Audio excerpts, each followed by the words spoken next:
Bismillahirrahmanirrahim. Assalamualaikum warahmatullahi wabarakatuh. Alhamdulillah wassalatu wassalamu ala Rasulillah wa ba'du. Pemirsa yang dirahmati oleh Allah Subhanahu wa taala dimanapun Anda berada, kembali lagi bersama dengan saya di channel Latif Makamase memuarai tuli engkaki si masing-masing, dalam artian kita selalu saling menyayangi di antara umat manusia. Alhamdulillah, kita kembali di program menjawab tanya. Ada beberapa pertanyaan yang insya Allah di video ini kami akan menjawabnya. Ya, kita langsung saja membacakan pertanyaan dari saudara kita. Ada dua penanya karena pertanyaan ini saya gabung, ada kaitannya dari satu pertanyaan dengan pertanyaan yang lain. Yang pertama, ya, langsung saja pertanyaannya saya baca. Kenapa dalam perbudakan itu diperbolehkan tuannya melakukan hubungan suami istri terhadap budaknya dan jelas tidak ada ikatan pernikahan? Ya, ini pertanyaan pertama. Pertanyaan yang kedua kita langsung bacakan. Insya Allah kita jawab satu kali sekaligus. Ketika Islam datang, Islam sangat mengangkat derajat kaum wanita. Namun kenapa praktik perbudakan tetap dijalankan? Kemudian, yang pernah saya dengar bahwa budak pun termasuk komoditi untuk melakukan transaksi tertentu pada zaman itu. Bahkan bisa dijadikan sebagai mahar untuk melakukan pernikahan. Mohon pencerahannya, Ustaz. Oke, baik. Saya ucapkan terima kasih kepada dua penanya ini. Ya. Persoalan kenapa budak bisa digauli atau melakukan suatu hubungan layaknya suami istri. Karena budak ini ada akad kepemilikan, akad milik, atau bahasa dalam agama kita milkul yamin. Milkul yamin ini adalah akad hubungan, ya, akad atau hubungan kepemilikan seorang tuan dengan seorang hamba sahayanya atau budaknya yang diperoleh dari peperangan atau dari hasil pembelian atau dari hasil yang dibenarkan oleh syariat agama kita. Itu yang dibolehkan. Ya. Kenapa demikian? Karena agama kita ini jika membiarkan para perempuan wanita ketika setelah peperangan melawan lawan kita itu, ya, maka siapa yang akan melanjutkan hidupnya mereka? Maka hadirlah, ya, dalam agama kita ini menjadi akad milik. Karena ini akad milik saya bisa menjadikan suatu komoditi atau transaksi, bisa saya jual kembali, ya. Atau hasil budak pembelian bisa saya jual kembali dengan ketentuan-ketentuan syariat kita. Karena dalam perbudakan ini, ya, ada hal yang dilarang juga dalam agama kita. Tidak boleh menggauli seorang budak, ya, yang masih dalam masa iddah atau dalam keadaan status punya suami. Maka itu tidak dibenarkan juga dalam agama kita. Ya, bahkan, ya, budak yang digauli tidak ada hubungan mahram dengan tuannya. Ya, ini.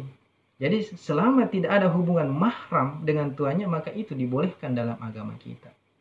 Nah, ini ada ketentuan-ketentuan. Jika seorang tuan bergaul dengan salah seorang budak perempuan, maka tidak boleh menggauli anak perempuannya, begitupun dengan ibu budak tersebut. Ada ketentuan-ketentuannya. Nah, adapun hikmahnya, kenapa agama kita ini tidak melarang untuk menggauli budak mereka? Karena persoalannya kita harus melanjutkan kehidupan mereka. Seorang tuanlah yang akan melanjutkan hidup seorang budak. Maka dia punya hak milik, ya, atau akad milik. Jadi tergantung mereka mau dia jual, mau dia gauli, tidak ada persoalan. Nah, kalau persoalan tadi yang saudara pernah dengarkan, bahkan dijadikan suatu mahar, wallahu alam dengan persoalan itu. Kalau syariat agama itu membenarkan, maka itu bisa saja terjadi. Mungkin mengambil dari dasar akad kepemilikan. Ya. Akad kepemilikan sehingga mereka punya pemahaman, saya punya kebebasan. Ya, mau saya jadikan mahar atau mau saya perjualbelikan dan lain sebagainya. Karena mungkin berpikir ini adalah akad kepemilikan. Nah, inilah pertanyaan saudara.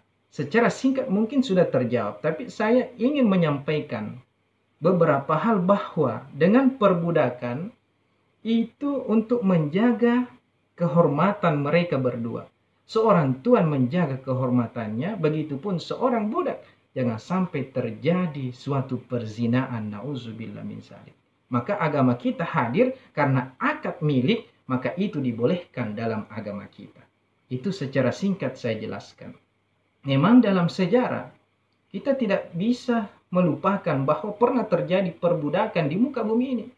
Bahkan jauh sebelum Islam datang atau pra-Islam, itu sangat ironis sekali dengan perbudakan-perbudakan yang pernah terjadi. Ya, sebelum Islam datang. Justru Islamlah yang datang yang paling cepat merubah sistem perbudakan di muka bumi ini. Contoh kecil, ya, di dalam Al-Quran, ya, budak itu punya hak untuk mendapatkan zakat. 8 mustahik zakat atau yang wajib menerima zakat, salah satunya wafir riqab adalah budak. Dan ketika membayar kafarat, salah satunya adalah yang pernah kita jelaskan kemarin, ya. Ketika membayar kafarat, salah satunya adalah memerdekakan budak.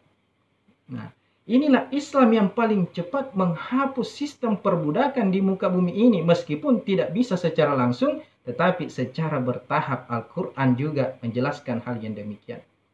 Bahkan Rasulullah Sallallahu Alaihi Wasallam pun pernah bersabda, ya, lil mulki ta'amuhu, ya, wa kiswatuhu. Ketika engkau memiliki budak, maka budak itu punya hak untuk makan. Wa kiswatu punya hak untuk mendapatkan makanan pokok. Wa la yukallifu minal amali illa ma yutiq. Apa kata Rasulullah Sallallahu Alaihi Wasallam? Ya, dan kamu, ya, harus mempekerjakannya, tidak boleh dibebani di luar dari batas kemampuan budak itu. Ya, la yukallifu minal amali. Ya, harus sesuai dengan kemampuan budak itu, tidak serta-merta bahwa itu budak itu kita langsung melecehkannya, bahkan membuat suatu hal yang buruk kepada mereka. Justru itu Rasulullah tidak menganjur atau melarang dalam agama kita.